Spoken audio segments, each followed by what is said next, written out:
for today we are going through 5 things that you should know before going to Palermo. I'm here with Emma, my best friend, and she's often my travel buddy in a lot of the places that we end up going to, so we thought we would answer all of these together. We are fresh off the bat, coming back from Palermo, and we've had an incredible time, but there are a few things that would have been helpful to know before we went. So, number 1 is we don't recommend hiring a taxi pretty much ever in Palermo, especially not coming back or going to the airport. We pretty much got conned. We literally agreed 40 euros with a cab driver, and when we got there he was like, no, I meant 40 kilometres, and we were like, no. And then he tried to say 40 euros each, to which we also said no. We ended up haggling and we sort of agreed. But 50, it was just ridiculous. Like, not worth it. It was not worth it. I know it was like a little bit of a longer drive, but it really was not worth paying that amount of money. But there's a really good bus and there's also a train. Yeah. So just make sure you research before you arrive which one you want to get and how for sure. We ended up getting the train on the way back, and that was about an hour, so it wasn't too bad.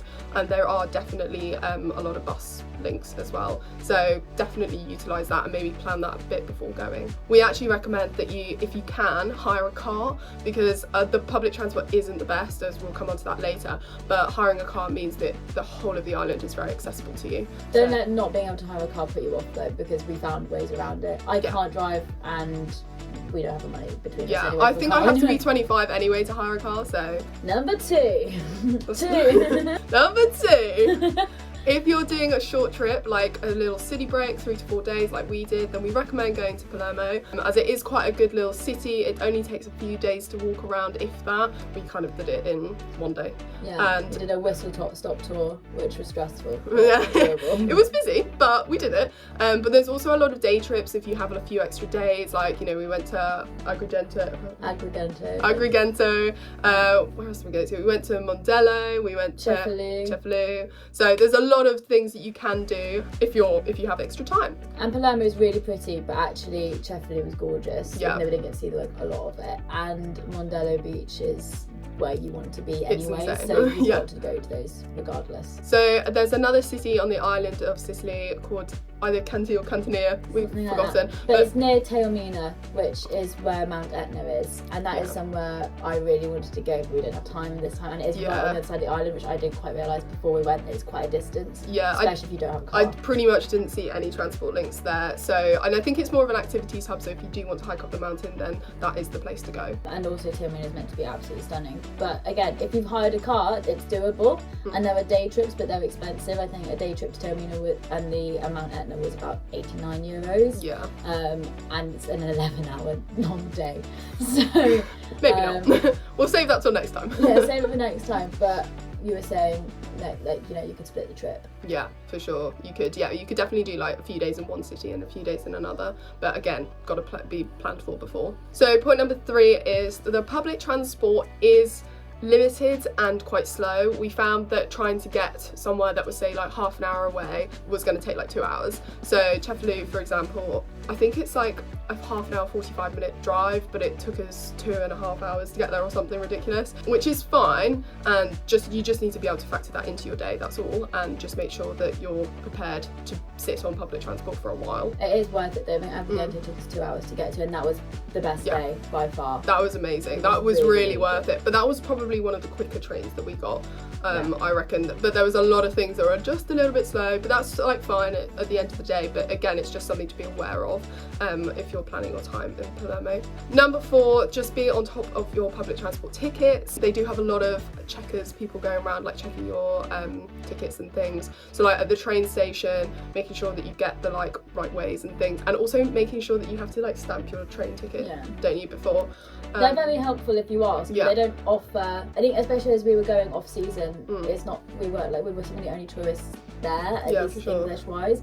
So people, I mean, maybe they might be more helpful in season, but out of season they just assumed that we'd know what we were doing, and we had absolutely no idea. But yeah, and also just a heads up, because we didn't know this as well, buy your bus tickets before you get on the bus. We ended up sneakily doing a few free trips, but not due to our knowledge. We literally just didn't know like where to get the tickets from. We were so confused. But yeah, no, that is just one thing to note. finally, just consider going in low season. So we obviously went in November, and it was so weird because there was like literally no tourists. Yeah, it was really nice actually, because we got to experience it as the locals do. Everyone was. I think there were a couple of European tourists there because they make the most of low season, especially, you know, Spain, etc. It's right next door. Like the amount of times people came up to us and assumed we were Spanish tourists. Look at us, for starters. And it also tells you kind of who's there. It was so nice. We didn't have to queue for anything. No. The value of the temples was insane. It was insane. There was literally like nobody around any of these tourist attractions, and that just made it kind of more special. Yeah. And there is like literally hardly any difference between going really and say like the height of like the, I don't know, the weather in August versus like, to be honest, I think probably October or September, end of September, October would be like the perfect time, because there was nobody in November. And yeah, it was like slightly not as warm, but we still went in the sea, like we were fine. it was still warm. You still could walk around in a t-shirt, shorts, very, very comfortably. I mean, on one of the days it was just hot, like we didn't need anything other than what we were wearing. We brought jumpers. We literally brought coats, and we didn't use them once.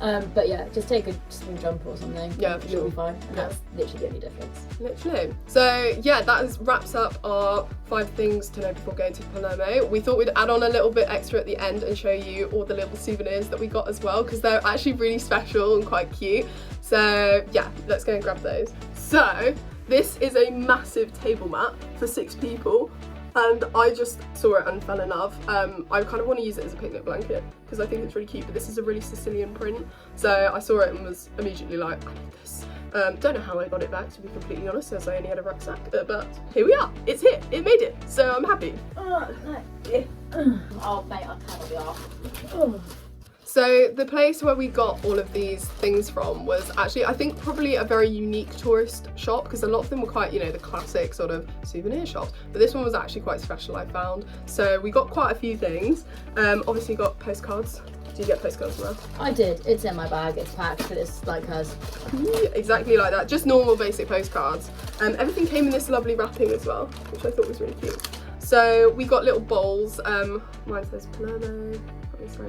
Mine's an ashtray actually, but that's because of the size. I didn't want to do it for my jewellery and stuff, and I don't have enough room for a bowl. Yeah, it was really, really nice. I also got this little magnet.